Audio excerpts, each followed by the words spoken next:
Good afternoon. This is Dr. Patham, and today I'm going to start a new lecture series on endocrine disorders in pediatrics. And the first lecture will be on disorders of the adrenal cortex. So we'll go to the anatomy first. As you know, the gland is covered by a capsule, a thin capsule, and the first zone of the adrenal cortex is zona glomerulosa. There are three zones. So the first is zona glomerulosa. Beneath that is zona fasciculata, which is a thicker zone, and then the last zone will be zona reticulosa. Sorry, zona reticularis, and beneath that is the adrenal medulla. So this adrenal cortex is stimulated by the pituitary gland via the ACTH hormone, and this ACTH hormone will stimulate the adrenal cortex. The ACTH secretion is stimulated by the hypothalamus via the cortisol releasing hormone, and hippocampus also has some stimulatory effects. So we call this hypothalamo-pituitary cortical axis, and at each stage the hormones produced will have a negative feedback on the pituitary and the hypothalamus. And what happens in the adrenal cortex is cholesterol is broken down via two pathways into cortisol and aldosterone. So we call this pathway, the first pathway, as the mineralocorticoid pathway, and this second pathway the cortisol pathway, where it produces steroids. Mineralocorticoid pathway produces aldosterone, cortisol pathway produces steroids. Apart from this hypothalamo-pituitary adrenal axis, there is another axis for production of aldosterone, which is called the renin-angiotensin-aldosterone axis, and renin is secreted by the kidney. Therefore, aldosterone action has a stimulation. Aldosterone production is stimulated both by the pituitary and by the kidney. So now we learn about the disorders of the adrenal system, adrenal cortex. Adrenal cortex disorders are divided into two types: adrenal excess and adrenal insufficiency. So here we are going to learn about adrenal insufficiency first. That means the gland is not working properly. So adrenal insufficiency is divided as primary and secondary adrenal insufficiency. Primary means there is a problem with the adrenal cortex. The gland itself is diseased. Secondary means there is no problem with the adrenal cortex, but there is a problem with the stimulatory pathway in the brain. That means either the pituitary or the hypothalamus is injured. So we call that a central cause, central adrenal insufficiency. And both types are further divided into acquired and congenital. So we'll learn first about primary adrenal insufficiency. Primary adrenal insufficiency means the adrenal gland, the adrenal cortex is disordered or problem. There's a problem with the adrenal gland, and the primary adrenal insufficiency is divided into congenital and acquired. So any acquired cause which leads to primary adrenal insufficiency is called Addison disease. Addison disease is commonly caused by an autoimmune disease, which comes under polyglandular autoimmune disease, where more than one gland is affected. So whenever Addison disease can occur, autoimmune Addison disease can occur as a single pathology, but commonly what we see is a polyglandular pathology where more than one gland is affected. For example, Addison disease can come with hypothyroidism, can be associated with diabetes mellitus, or the cortex and medulla both affected like that. But acquired adrenal insufficiency can also be caused due to infection, trauma to the gland, hemorrhage into the gland, or metabolic disorders such as adrenoleukodystrophy. Congenital primary adrenal insufficiency, there are two types: congenital adrenal hyperplasia, which is usually X-linked recessive, and more common variety is congenital adrenal hyperplasia, which is usually autosomal recessive. So remember, Addison disease is a condition where there is primary adrenal insufficiency due to an acquired cause. Now we go to secondary adrenal insufficiency, where the gland is normal but the pituitary or hypothalamus is damaged or being affected, and that is also divided as acquired and congenital. Congenital is usually due to congenital hypopituitarism. Acquired causes can be iatrogenic or sudden, that means sudden cessation of long-term high dose steroids. Now when you give a large or a high dose of steroids for a long time, what happens is, because of these high dose steroids, the pituitary and the hypothalamus can be inhibited continuously for a long time, and when you stop the drug, the pituitary and hypothalamus will not wake up quickly, so it will take time to wake up. That's why we always have to taper off the steroid dose. We should never stop the drug abruptly. If you stop the drug abruptly, the pituitary and hypothalamus can't wake up.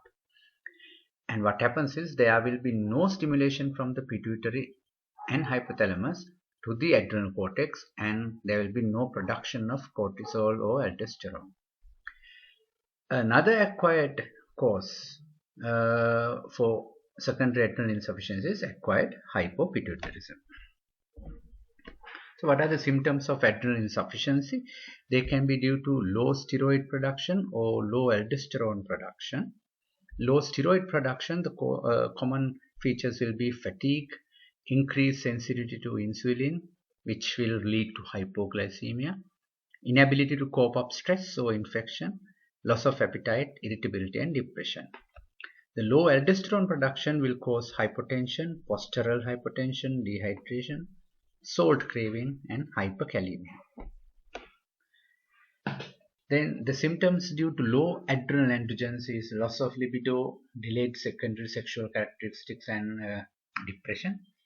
Low sodium and high potassium can cause nausea, vomiting, cramps, and weakness. And finally, there is a condition called adrenal crisis, where you can get severe vomiting, diarrhea, and dehydration, severe hypertension, coma, and severe hypernatremia. All of these things can cause fatal outcome. A person can die if you do not act quickly. A common sign of adrenal cortex insufficiency is hyperpigmentation. This is mainly seen or only seen in primary adrenal insufficiency, because hyperpigmentation is due to increased ACTH production, and ACTH stimulates melanocytes, which produce melanin. In secondary or central adrenal insufficiency, the pituitary or hypothalamus is dysfunctional, therefore there will be no excess adrenocorticotropic hormone, no excess ACTH, therefore there will be no hyperpigmentation. So presence of hyperpigmentation will help you to differentiate between primary adrenal disease and secondary adrenal disease. Aldosterone production, I told before, it depends on ACTH as well as renin-angiotensin pathway. In secondary disease, where the adrenal gland is normal but the pituitary or hypothalamus is not normal, the ACTH production will be low, but the renin-angiotensin-aldosterone pathway will be intact. So in secondary disease of the adrenal gland, aldosterone production is usually preserved. In primary disease, aldosterone production is not preserved because renin will be there, ACTH will be there, but the gland is not acting or inactive. Therefore, aldosterone production will not be preserved in primary disease. The investigations will be sodium and potassium, where sodium will be low, potassium will be high. The cortisol level will be low. And if you check ACTH level, it will be low in secondary disease. Secondary disease means problem of the pituitary or hypothalamus. But in primary disease, where the adrenal gland is affected, ACTH will be high. Renin will be high in primary disease, but normal in secondary disease. ACTH stimulating test or the synapton test is a test which is done to differentiate the normal from the primary or secondary adrenal insufficiency. So what we do is we do it in two stages. One is the low dose synapton test, where you give synapton, which is an ACTH stimulating test. When you give synapton, the blood cortisol levels are checked before and after the administration of synapton. So in a normal person, if you give synapton, because it stimulates the ACTH, there will be a cortisol rise. But in primary or secondary disease, there will be no response. In primary disease, the response is not there because the gland is damaged. In secondary disease, the response is not there because the gland is intact, but it has been inactive for a long period due to lack of the natural ACTH. So when the natural ACTH is lacking in secondary disease, a low dose of synapton is not enough to wake it. Then we will give the high dose synapton test. Now in primary disease, the high dose will still not produce any response, because when the adrenal cortex is damaged, low dose synapton or high dose synapton cannot wake up this gland. It's already damaged, so there will be no cortisol production. But in secondary disease, the gland which was inactive can be activated because of the high dose of synapton test. So in secondary disease, when you give a low dose, it will not act. But when you give a high dose, it will start to activate and produce cortisol. So I will show you it in a diagram. So this is the cortisol level, and this is in a child where we are checking the cortisol level before the synapton test. It is lying in this range. When you give a low dose synapton in normal children, when you give the low dose, there will be a cortisol rise. So the cortisol level rise in normal children when you give low dose. But in children with adrenal cortex disease, even after the low dose synapton, the cortisol level will remain low. Now we give the high dose. What happens after you give the high dose? There will be a rise in cortisol level in children with central adrenal insufficiency or secondary adrenal insufficiency. But in children with primary adrenal insufficiency, where the gland is damaged, even a low dose or a high dose will not produce a cortisol increase. The cortisol level will remain low even after low dose or high dose synapton. I hope you understand what we mean by the synapton test or the ACTH stimulating test. Other investigations we can do is ultrasound, MRI, and autoantibodies. Now we come to the primary congenital adrenal insufficiency, and I told you there are two types, hyperplasia and hypoplasia. Congenital adrenal hyperplasia and hypoplasia. Hypoplasia is rare, so I'm going to talk about congenital adrenal hyperplasia only. This is also rare, but it's not as rare as congenital adrenal hypoplasia. And we'll have a quick look. There are three pathways in the adrenal cortex. The mineralocorticoid pathway, the glucocorticoid pathway, and the sex hormone pathway. All these pathways start with cholesterol, and cholesterol is broken down into various substrates. And in the mineralocorticoid pathway, You can see it's broken down into pregnenolone, progesterone, deoxycorticosterone, and then finally aldosterone. In glucocorticoid pathway, it's broken down into 17 hydroxyprogesterone, 11 deoxycortisol, and then cortisol. And in the sex hormone pathway, dihydrotestosterone and estradiol are produced. Now, what happens in congenital adrenal hyperplasia is some of these enzymes are damaged, and the most common enzyme which is damaged is 21 hydroxyprogesterone enzyme or hydroxylase and 11 beta hydroxylase. So 21 hydroxylase and 11 beta hydroxylase. These are the two common forms. So what happens when these enzymes are not working? So when these enzymes are not working, the substrates before the enzymes like progesterone and pregnenolone are now accumulating. They can't go down because the pathway is blocked. Here also same. So this child will not have aldosterone, will not have cortisol. But because these are being accumulated, the body has to send it away. So what it will do is all these accumulating substrates will not go this way, but it will go this way, and there will be a large influx of substrates to the sex hormone pathway. And the result is the sex hormone production, which in normal children is very low, in congenital adrenal hyperplasia it will be very high. So there will be very high levels of testosterone, dihydrotestosterone and estradiol production. So two pathways blocked, one pathway is now hyperactive. So what are the results? There will be two results. One, there will be features of cortisol and aldosterone deficiency. Two, there will be features of excess sex hormones.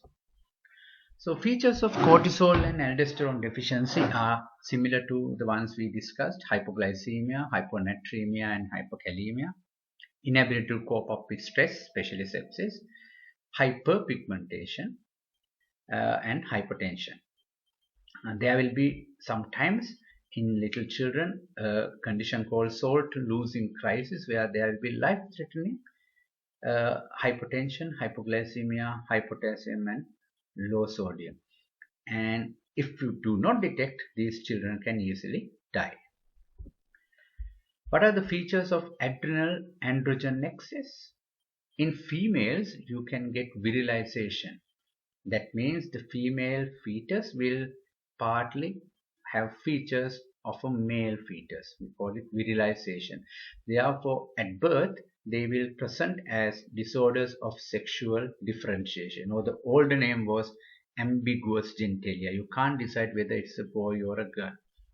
In males, in infancy, there will be no change because the patient will be missed unless the male is severely hyperpigmented, and if someone detect it, yes, he will be picked up, but the male will not have ambiguous genitalia, but they will be picked up later when they develop precocious pseudopuberty. Because of the adrenal androgen excess, they will go into precocious pseudopuberty. In both sexes, because of the androgen excess, the children will be tall. So in childhood, they will be tall.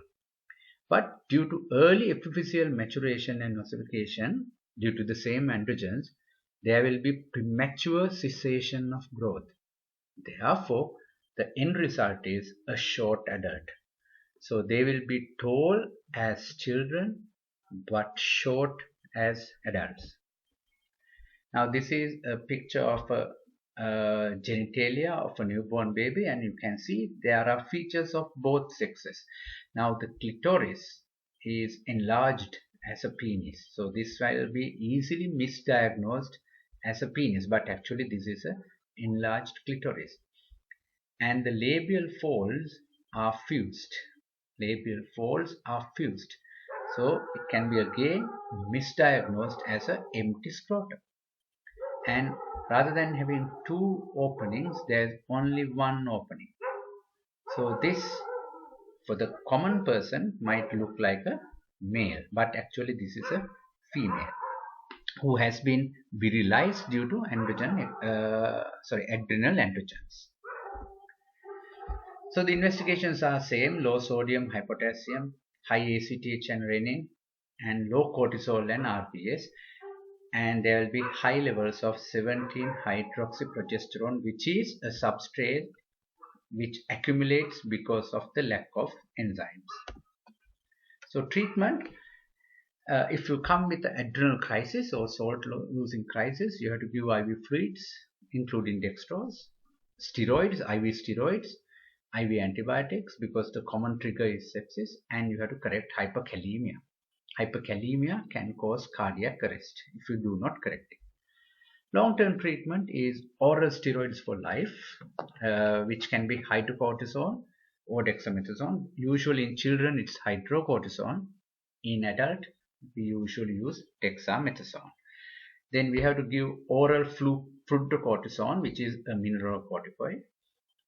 And you have to specially advise to increase the dose during infection or other stressful event, and seek medical advice as early as possible. Now we come to the second part of our lecture, adrenal cortex hyperactivity. All this time we have been talking about adrenal cortex underactivity or insufficiency. Now we go to hyperactivity. Cortisol excess due to any condition is called Cushing syndrome. Okay, cortisol excess due to any condition is called Cushing syndrome.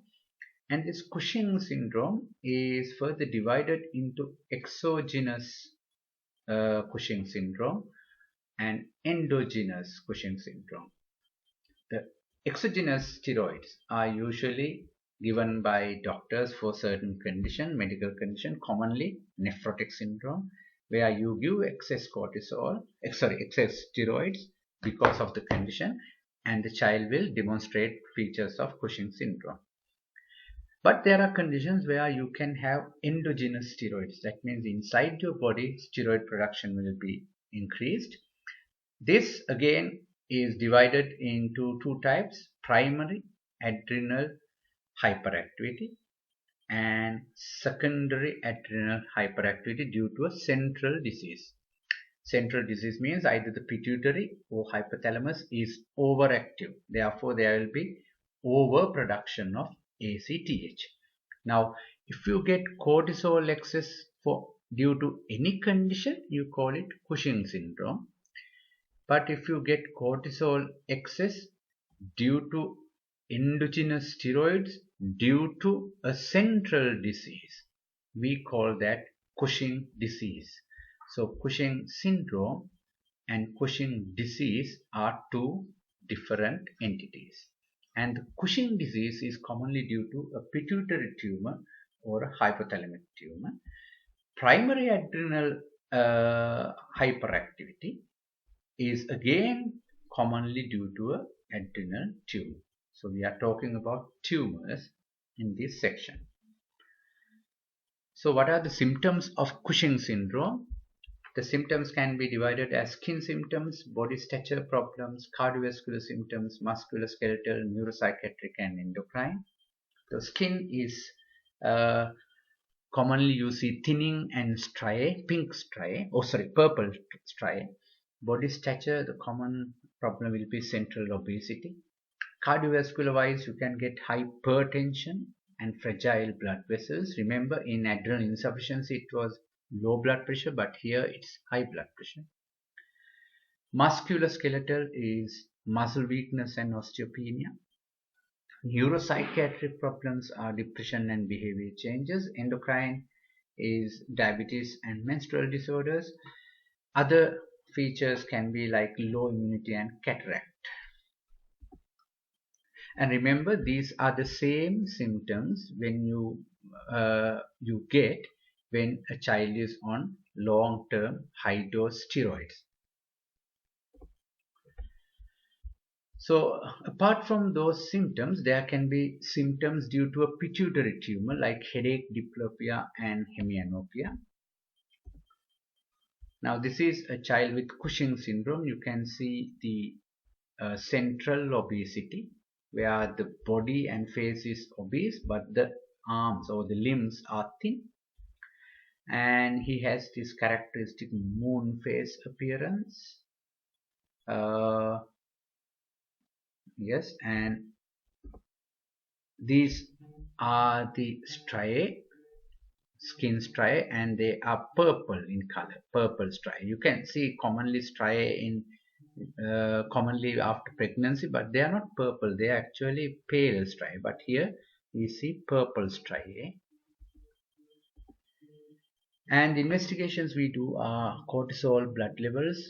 Normally there is a diurnal variation in cortisol blood levels. The cortisol level will be high in morning and low at night in normal children, but in Cushing syndrome there will be persistently high levels of cortisol even at night. And then we do another test called dexamethasone suppression test.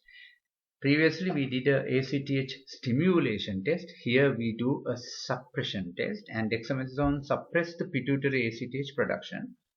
So when you give dexamethasone for Cushing disease, where there is high ACTH resulting in high cortisol, the above test results in a reduction of cortisol level, because when you give dexamethasone, it suppresses ACTH.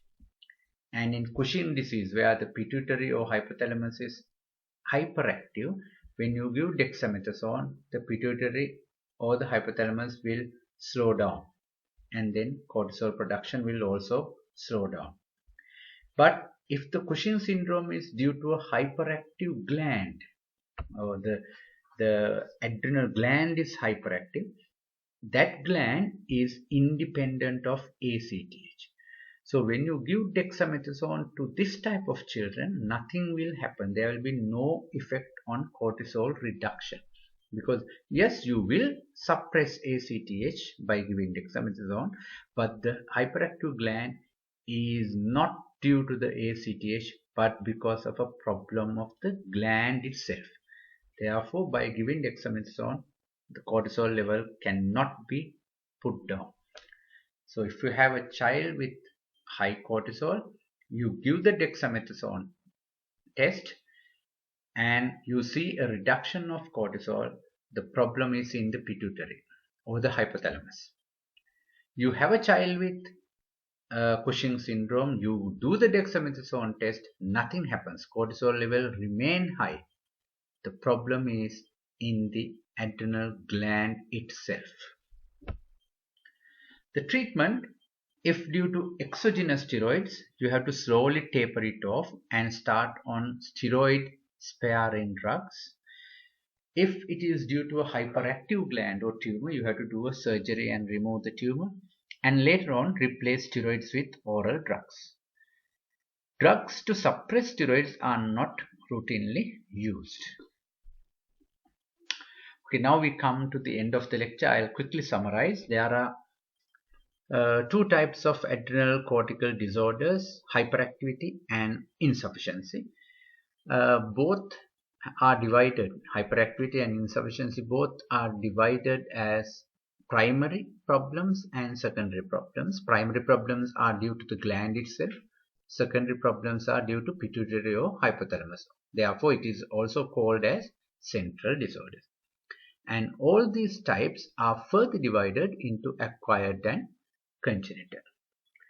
So there are certain terms. So Addison disease is given to primary acquired adrenal insufficiency. And another term you need to learn is Cushing syndrome. That means any type of steroid excess. And Cushing disease is a central or a secondary cause of adrenal steroid overproduction. And each condition have its own investigations and treatment methods. There is one syndrome which I did not mention here, Con syndrome. Con syndrome is a condition where there is hyperactivity of the mineralocorticoid pathway.